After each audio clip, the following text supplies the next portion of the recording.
Oleh kerana Nabi SAW telah meninggalkan kita 1400 tahun yang lepas, dan kemudian Nabi itu sendiri pada hayat Nabi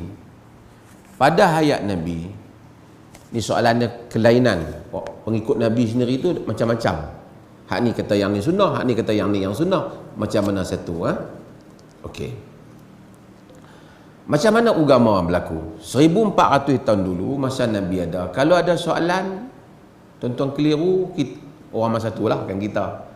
Orang masa tu keliru, dia tanya siapa? Tanya Nabi SAW.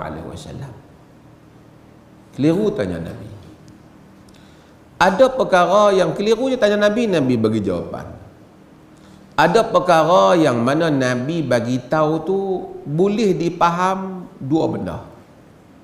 Kok ni pun boleh, kok tu pun boleh faham.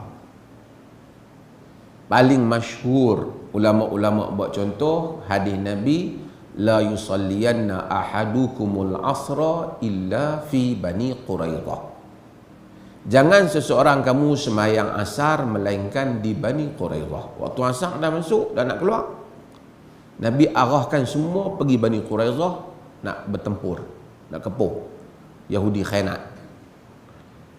Di kalangan sahabat Nabi ada yang faham tak boleh semayang lah, mesti ke Bani Quraidah, dan Nabi habaq macam tu. Ada sahabat Nabi yang faham bukan Nabi tak bagi semayang, takkan Nabi tak bagi kita semayang, asar dah masuk, Nabi nak suruh kita cepat. Depa semayang, depa solat, kemudian dia akan pergi. Maka golok sebahagian kata, Rasulullah ada geng yang solat, tadi kita jangan solat. Dia kata, Rasulullah kami faham nak supaya cepat, kami solat kami sampai cepat, sama juga, kami tak lambat kat misi ni. Rasulullah tak menyalahkan.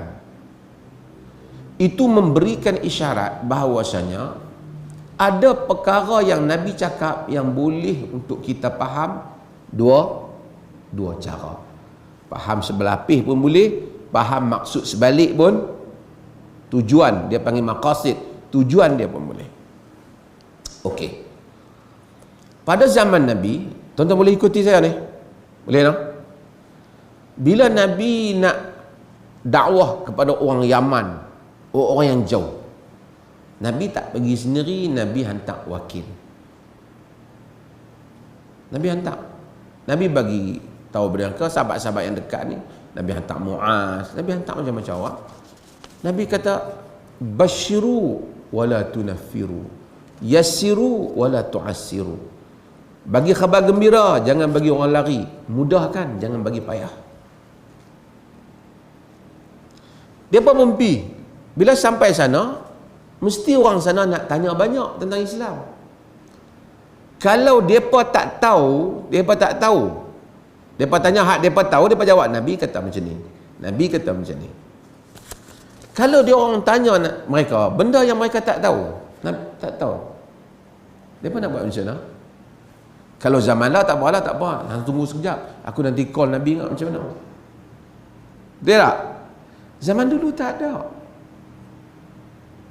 Walaupun hadis itu, hadis Muaz itu dianggap dhaif oleh sebahagian para ruwat.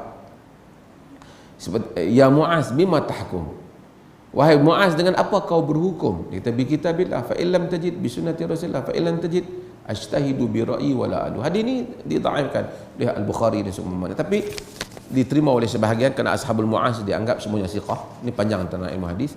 Cuma kau nak hukum apa? Kitab Allah tak ada, sunnah Rasulullah. Kalau tak ada, aku ijtihad. Ijtihad. Maksudnya aku buat kesimpulan. Nabi tak pernah kata tak boleh, boleh ya. Tapi kemungkinan dia kata boleh, Nabi di Madinah tu tak boleh, baru turun kata tak boleh. Tapi tak apa, sebab tu ijtihad dia. Kerana dia dah dihantar dengan kadar tu je lah ilmu dia. Besok bila dia rujuk pada Nabi rujuk pada sahabat yang tahu, mereka akan bagi maklumat yang lain. Okey. Itu masa Nabi ada. Maksudnya masa Nabi ada pun dah ada perbezaan. Faham tak? Bila Nabi tak ada wafat, orang nak tanya siapa? Tanya siapa? Nak tanya siapa? Tanya sahabat Nabi. Sahabat Nabi ni bukan semua benda yang Nabi cakap setiap orang tu dengar. Saya buat contoh mudah. Ni tuan-tuan dengar ni, yang mana faham dia faham, yang saya kena cakap ni bagi level semua. Hak duduk di luar pun, hak dengar pun faham juga. Ada benda yang Nabi bagi tahu, sahabat yang dekat pun tak tahu. Seperti Abu Bakar, ada benda yang dia tak tahu. Contohnya, harta pusaka nak bagi kat nenek berapa? Abu Bakar tak tahu. Dia tanya, sahabat tak tahu. Muhammad bin Maslamah, dia kata dia dengar Rasulullah bagi 1/6 sudus. Akhirnya semua setuju. Sebab apa? Masa Nabi cakap benda tu, Abu Bakar tak dengar. Tuan-tuan faham maksud saya? Okey. Saya buat contoh lain lagi. Hadis tayamum. Macam mana kita tayamum? Tepuk muka kan, semua kan? Tepuk muka, tepuk tangan. Umar bin Khattab, dia faham dulu kalau dia orang tu berjunub dengan badan-badan sekali. Kemudian dia berbeza. Dia salahkan Ammar. Ammar kau tak ingat Nabi beritahu dulu. Ammar bin Yasir. Maksudnya sahabat pun bukan kerana sahabat ni dia pun akan bergilir. Nabi cakap di masjid Nabi ataupun Nabi cakap di mana-mana, sahabat ni kena pergi jaga kebun, yang ni kena pergi berniaga. Bukan mereka semua masa nak ada dengan Nabi. Zaman tak apa ni, Nabi bagi kuliah tadi, dengar tak dengar? Cuba dengar balik YouTube. Zaman tu tak ada lah. Apa yang ada, sahabat ni akan bagi tahu. Tadi masa hang tak mari, kemarin hari tu Nabi ada bagi tahu. Kalau sahabat tu tanya. Jadi bila Nabi tak ada, sahabat-sahabat ni dia pergi merata. Abdullah bin Mas'ud umpamanya, dia pergi ke Iraq. Dia pergi ke Kufah. Di Kufah, mazhabnya Abdullah bin Mas'ud. Ada benda yang Abdullah bin Mas'ud dia bagi tahu dengan kadar yang dia tahu, walaupun dia alim. Mesti ada hadis yang dia terlepas, kerana bukan 24 jam sepanjang Nabi hayat, Nabi dia ada. Mungkin hadis itu ada pada sahabat yang lain. Maka dengan itu akan berlaku lagi perbezaan pandangan. Ataupun benda tu Nabi tak bagi tahu. Boleh ke tak? Jadi sahabat ni akan berpendapat boleh berdasarkan kes ni. Yang ni kata tak boleh. Berlaku perbezaan mazhab. Contohlah hak di Perlis ni berapa kali saya buat contoh benda hak tuan-tuan. Hak dekat dengan tuan-tuan lah. Tak apa contoh berpuluh kali pun lagi mudah faham. Sebahagian para ulama berdasarkan riwayat-riwayat Anas dan seumpamanya, Nabi yaftatihuna salat bi alhamdulillah. Nabi buka solat dengan alhamdulillah. Kata Anas, dia semayang belakang Nabi, belakang Abu Bakar, belakang Umar, belakang Uthman, semuanya alhamdulillah. Dan sebagian riwayat Muslim dia tak pernah dengar Nabi baca bismillah.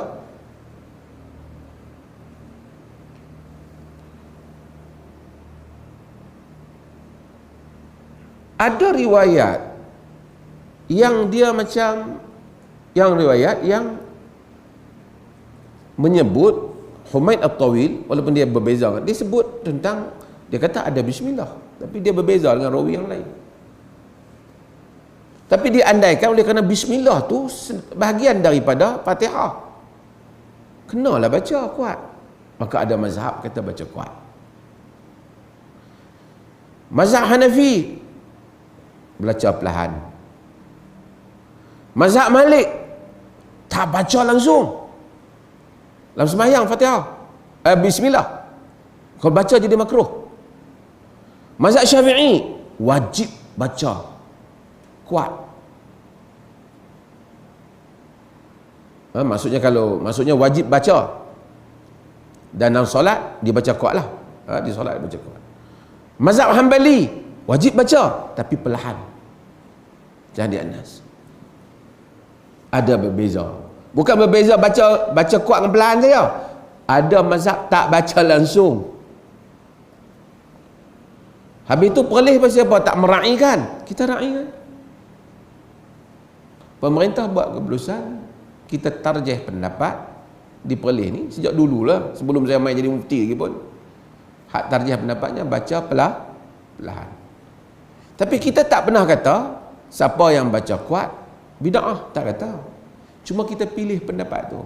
Hak baca kuat itu pendapat dalam mazhab Syafi'i, okey. Tak, dia tidak bid'ah. Tapi untuk masjid imam yang dilantik tu dia bacalah perlahan. Dan kita kata kena baca. Kita tidak macam mazhab Malik, kena baca. Kalau imam kata dia tak baca langsung, kita kata tak kena, dia kena baca. Cuma dia baca perlahan. Kalau kita pergi tempat orang pula, kita dengar orang baca bismillah kuat, tak apalah. Jangan kata hampa ni tak betul ni, tak ikut sunnah ni, tak baca. Tak. Habis itu pasal apa hampa diperlih baca pelan? Samalah juga jawapan dia, pasal apa hampa di Kedah baca kuat. Hak ni pilih pendapat ni, hak ni pilih pendapat. Habis tu perlih seorang jadi lain. Tak, dia tak lain, saya kata. Masjidil Haram macam pelan. Pergi ke Jordan, pergi ke Qatar, pergi ke Kuwait, pergi ke negara Arab, pergi ke India, pergi ke Mesir, kebanyakan sebahagian campur-campur Mesir, pergi ke Pakistan, baca pelan. Majoriti baca pelan. Pergi ke Maghribi, pergi ke Algeria, pergi ke Tunisia, tak baca langsung. Habis tu nak berkelahi tak? Tak payah berkelahi benda ni. Nun kami pergi Kedah baca kuat, tak apalah, ikutlah. Tak payah lah kata bila Tok Imam baca kuat, subhanallah. Tak payahlah. Tak ada siapa kata siapa salah. Cuma kita boleh kena fatwa tu dia pilih yang tu untuk mereka yang bertugas di masjid sebagai imam. Lepas tu kita mai semayang di rumah kita dengan family kita. Kita pilih dalam pandangan mazhab Syafi'i. Bismillahirrahmanirrahim. Alhamdulillahirabbil alamin. Kuat baca. Tu imam pula tu tadi baca pelan. Balik rumah baca kuat. Dia lapor mai kat mufti. Saya tak apa, okey. Tu dah baca family dah. Cuma hadis masjid itu ialah penyelarasan am pemerintah. Ini saya dah sebut banyak kali dah, tetapi dah ni saya tak ya. Habis tu biasalah. Jadi tu imam hari Jumaat pakai selok-selek, pakai baju kemeja. Sah tak? Sah tak? Tapi kenapa pakai baju Melayu dengan sampin? Rukun semayang lah? Tak. Habis kenapa pakai? Arahan pentadbiran. Tentu faham maksud saya. Kita jangan berkelahi lah benda ni. Tu pergi berkelahi buat apa? Hak duk berkelahi tu dia tak dengar orang cerita. Masa orang cerita dia tak dengar. Kunut. Boleh seorang yang tak kunut tak. Mazhab Hanafi tak kunut. Mazhab Hanbali tak kunut. Mazhab Malik dia kunut sebelum daripada rokok. Mazhab Syafi'i dia kunut. Tuan-tuan pergi kat dunia ni majoriti tak kunut. Boleh buat ni. Tuan-tuan Masjidil Haram, Masjid Nabi, takkan dua-dua masjid tu sesat juga. Tak kunut, tak baca bismillah kuat. Habis tu kalau kita pergi Kedah orang kunut macam mana dia tanya? Ikutlah kunut. Innama ju'ilal imam liyu'tamma bih. Dijadikan imam untuk kita ikut. Kunut tu bukan bid'ah. Tapi ia pendapat dalam mazhab Syafi'i. Cuma di perlih ni kita pilih pendapat mazhab yang kata tak ada kunut. Kunut yang berlaku pada zaman Nabi tu untuk nazilah. Sebab perbezaan pendapat tadi lah. Jangan pula orang Malaysia pergi Mekah tengok Allah tu imam subuh tak kunut, aku tadi sujud sawi. Jadi dia pergi sembahyang Mekah tiap-tiap hari subuh sujud sawi. Tak puas hati nak angkat apa Tok Imam tak kunut. Mula hari pertama dia ingat Tok Imam lupa. Tuan-tuan, kita lapang dada lah masalah ni. Kita pergi ke Pedah, kita pergi ke Perak, depa kunut, kita kunut lah. Depa kena buat benda yang sama. Mai Perlis Tok Imam tak kunut, tak payah kunut. Baru panggil meraihkan kepada. Yang salahnya hak geng tak kunut tu sesat. Hak ni pula geng yang kunut tu tak ikut sunnah sesat. Dua-dua salah. Tuan-tuan faham maksud saya? Sebab itu bila kita orang kata jauh berjalan, banyak pengalaman. Mazhab, kenapa tak ikut mazhab Syafi'i? Banyak benda yang tak ikut mazhab Syafi'i. Sekali tuan-tuan naik kereta, tuan-tuan buka radio, ada muzik dalam mazhab Syafi'i, tak boleh, haram. Lepas tu tengok bola sepak pula, pakai seluar pendek dalam mazhab Syafi'i, tak boleh, itu mazhab Malik. Tuan-tuan pergi beli barang pula, barang tu keluar main terus duit, tuan-tuan bubuh saja, tak sebut saya jual, saya beli. Dalam mazhab Syafi'i tak, saya jual, saya beli. Tuan-tuan bayar zakat peterah, tuan-tuan bagi duit. Dalam mazhab Syafi'i kena bagi beras. Dalam mazhab Syafi'i, isteri kalau lagi mana suami tak bagi keluar rumah, sekalipun bapa dia mati, ibu dia mati, anak dia mati, tak boleh keluar.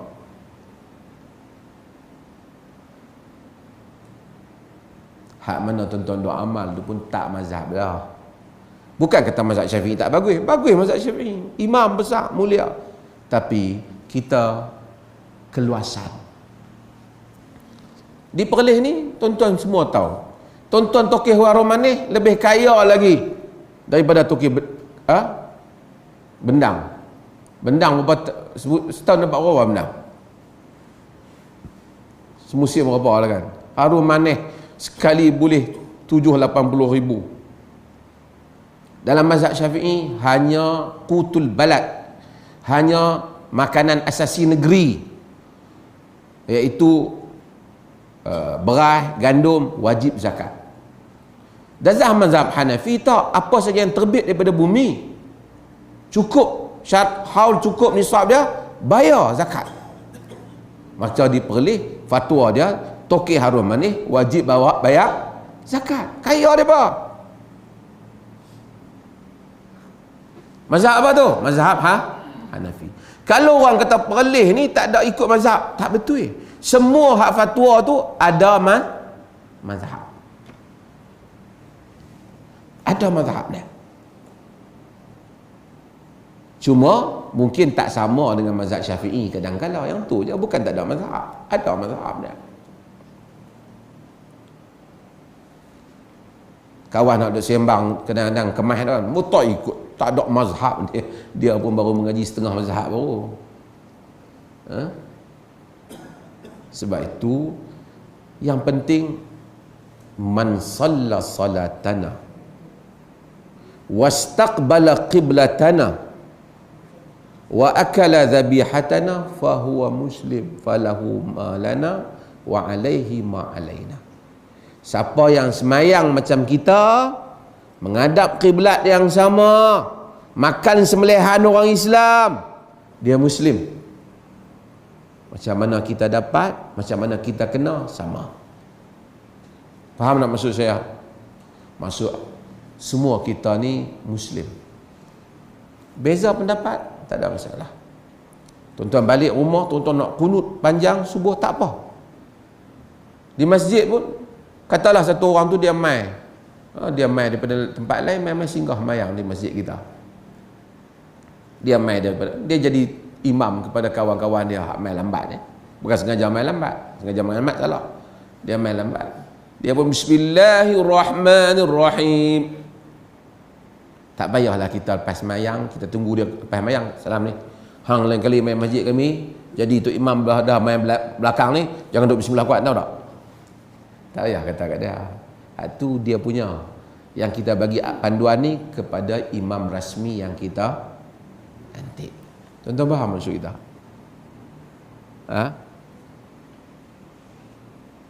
Sadrul rah, dada yang lapang. Kita kalau banyak kita insya-Allah siapa pula Tuan-tuan pun bila tuan-tuan banyak pengetahuan semua kita pun ilmu kita semua sikit. Cuma dengan kadar yang sikit ni lah kita cuba nak faham. Orang kata, saya dah sebut, orang kata, orang kalau dia pergi mengaji silat ni, hebat. Sampai ilmu dia banyak dalam silat. Orang main bersilat, main bertumbuk, tepi meja dia, pisau jatuh kena meja pun dia duduk situ, dia tak lompat lagi. Nak kena dia betul, sekali dia tepih, dia bangkit, kenalah kawan tu. Tapi kalau baru pergi mengaji silat, belajar 3 buah lah, balik duk pergi habaq ke orang kampung, aku malam-malam dah duk pergi silat ni, nak cabar orang lah, cabar orang rebah lah. Macam tu lah kita. Bila kita tahu 1-2 pandangan dalam hukum, kita tak payahlah berkelahi. Bila kita tahu banyak, kita akan tahu bahawasanya telah berlaku dalam sejarah Islam imam-imam yang besar, pandangan-pandangan yang berbeza. Kita pergi setiap tempat, kalau kita tahu inilah yang diamalkan oleh Imam Malik, kita pergi Morocco, kita ikut cara Imam Malik. Ikut mazhab Syafi'i, kalau tak baca bismillah, Fatihah tak sah. Tapi Imam Malik itu ialah guru kepada Imam Syafi'i.